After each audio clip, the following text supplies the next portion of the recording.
స్వాతంత్ర దినోత్సవం సందర్భంగా హస్తకళాకారులకు కూటమి ప్రభుత్వం సరికొత్త కానుక అందించింది. వారసత్వ చారిత్రక హస్తకళలను ప్రోత్సహించేందుకు సెంట్రల్ క్రాఫ్ట్ వుడ్ బ్యాంకును డిప్యూటీ సీఎం పవన్ కళ్యాణ్ ప్రారంభించారు. బొమ్మల తయారీకి అడవుల్లో పెరిగే కలపను ఉచితంగా అందించే ఏర్పాటు చేసింది. కళాకారులకు ఉపాధి పెంచేలా చర్యలు తీసుకుంటుంది.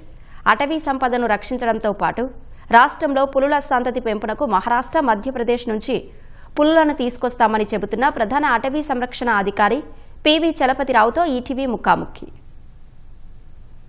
చేతివృత్తుల కళాకారులను ప్రోత్సహించడమే లక్ష్యంగా రాష్ట్ర ప్రభుత్వం సరికొత్త కార్యక్రమానికి శ్రీకారం చుట్టింది. రాష్ట్ర వ్యాప్తంగా పలు ప్రాంతాల్లో సెంట్రల్ క్రాఫ్ట్ వుడ్ బ్యాంకులను ఏర్పాటు చేస్తుంది.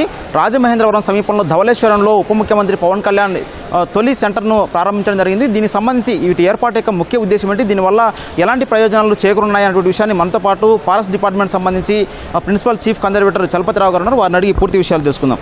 సార్, ఈ సెంట్రల్ వుడ్ బ్యాంకులో ఏర్పాటు చేయడం యొక్క ముఖ్య ఉద్దేశం ఏంటి సార్? అంటే ఇది మనకి సెంట్రల్ వుడ్ బ్యాంక్ ఇది ఒకటేనండి. దీంతో పాటు ఏంటంటే 6 క్లస్టర్స్ ఇనాగ్రేట్ చేయడం జరిగింది మన గౌరవ ఉప ముఖ్యమంత్రి గారు. చేతి వృత్తులు చేసుకునే ఎవరైతే కళాకారులు ఉన్నారో, కొండపల్లి కావచ్చు, మాధవమాలలు చేసే వెంకటేశ్వర స్వామి బొమ్మలు తయారు చేసే వాళ్ళు కావచ్చు, వీళ్ళందరూ కూడా ఈ వృత్తి చేసుకునే వాళ్ళందరూ కూడా ఏంటంటే ఆ కళ కూడా కనుమరుగు అవుతుంది. ఇంకోటి ఏంటంటే వాళ్ళకి సపోర్ట్ కూడా కావాల్సిన అవసరం ఉంది. ఎక్కువ ఇంపార్టెన్స్ వచ్చేటట్టు చేయడానికి ఏంటంటే మా తరపు నుంచి, ఫారెస్ట్ తరపు నుంచి ఏంటంటే వాళ్ళకి ఏదైతే చెక్క కావాలో ఆ చెక్కని మనమే ఇవ్వగలిగితే కొంచెం వాళ్ళకి వెసులుబాటు ఉంటుందనే ఉద్దేశంతో ఈ కార్యక్రమం చేయడం జరిగిందండి. మనకి ఆ క్లస్టర్స్లో వుడ్ బ్యాంక్స్ ఉంటాయి, క్రాఫ్ట్ వుడ్ బ్యాంక్స్ ఉంటాయి. ఇదేమో సెంట్రల్ క్రాఫ్ట్ వుడ్ బ్యాంక్ ఏంటంటే మనకి ఇక్కడ పోలవరం కావచ్చు, అదర్ ప్రాజెక్ట్స్లో ఏదైతే డైవర్షన్ ఉన్నాయో చెట్లు కట్ చేస్తాం. ఆ కట్ చేయంగా వచ్చింది కూడా వీళ్ళకే ఇస్తే, సపోర్ట్ చేస్తే కొంచెం వాళ్ళకి జీవనోపాధికి కొంచెం అనుకూలంగా ఉంటుందనే ఉద్దేశంతో మనం సపోర్ట్, అంటే ప్రభుత్వం తరఫున సపోర్ట్ చేయగలుగుతాం. ఇంకోటి ఏంటంటే డిఫరెంట్ కైండ్స్ ఆఫ్ వుడ్స్ వల్ల ఏంటంటే వాళ్ళకి క్వాలిటీ కూడా పెరుగుద్ది ఆ బొమ్మల్లో. ఆ రకంగా వాడికి తోడ్పాటు ఇవ్వాలనే ఉద్దేశంతో ప్రభుత్వం వినూత్నంగా టేకప్ చేసింది. దీనికి ఏంటంటే ఉప ముఖ్యమంత్రి గారు ముందు నుంచి కూడా ఈ కాన్సెప్ట్ మీద ఎక్కువ ఫోకస్ చేయడం జరిగింది. మనకి వీళ్ళందరి గురించి కూడా చాలా రెస్పాన్స్ వస్తుంది. 6 క్లస్టర్స్ మనం వేరే వేరే ప్రాంతాల్లో చేశాను. బొబ్బిలి వీణ కావచ్చు, ఇక్కడ ఏటికొప్పాక, కొండపల్లి, అలాగే మాధవమాలని, శెట్టికుంటని, అలాగా 6 ప్లేసెస్లో చేయడంతో పాటు ఇనాగ్రేషన్తో పాటు ఇక్కడ సెంట్రల్ డిపోని కూడా సార్ ఫిజికల్గా ఇనాగ్రేట్ చేశారు. అది వర్చువల్గా అయింది, ఇది ఫిజికల్గా.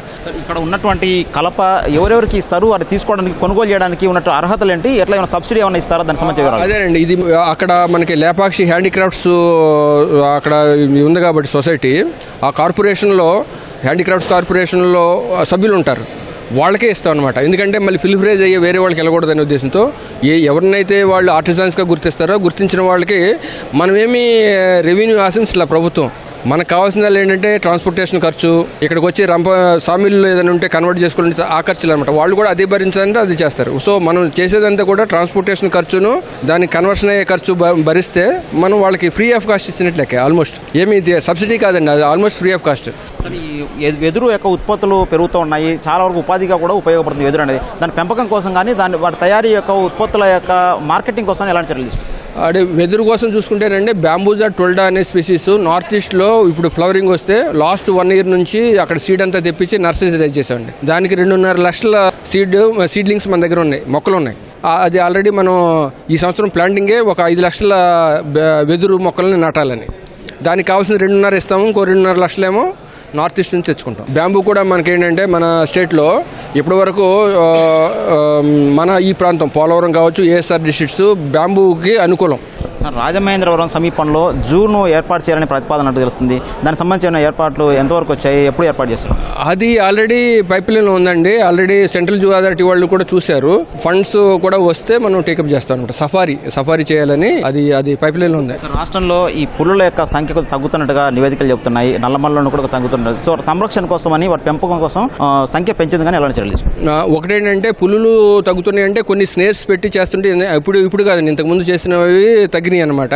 ఇప్పుడు మనం మొన్న అన్ని న్యాచురల్గా చచ్చినాయి, ఒకటేమో వేటగాళ్ల దీంతో అయింది. సంరక్షణ అంతా కూడా ఇంప్రూవ్ చేయడానికి కావాల్సిన ఏర్పాట్లన్నీ చేస్తున్నాము. దాంతోపాటు ఏంటంటే మన ఉప ముఖ్యమంత్రి గారు మహారాష్ట్ర, మధ్యప్రదేశ్ నుంచి కొన్ని ఆడపుల్లను, ఒక మగపుల్ని తీసుకొస్తే, ఎందుకంటే జెనెటికల్గా కూడా మనది ఏంటంటే ఐసోలేట్ అయిపోయింది పాపులేషన్. ఆ జెనెటిక్ బేస్ పెంచడం కోసం అనేసి ఒక 5-6 పులుల్ని మనం మహారాష్ట్ర, మధ్యప్రదేశ్ నుంచి తీసుకొస్తున్నాం. రాష్ట్ర వ్యాప్తంగా చేతివృత్తుల వారిని ప్రోత్సహించడమే లక్ష్యంగా ఈ సెంట్రల్ క్రాఫ్ట్ బ్యాంకును ఏర్పాటు చేసినట్టుగా చలపతిరావు గారు చెప్తున్నారు. భవిష్యత్తులో స్పందన బట్టి మరిన్ని చోట్ల ఈ తరహా కేంద్రాలను ఏర్పాటు చేసి రాష్ట్రంలో చేతివృత్తు కళాకారులను అన్ని విధాలా ప్రోత్సహించేలా చర్యలు తీసుకున్నట్టుగా వారు చెబుతున్నారు.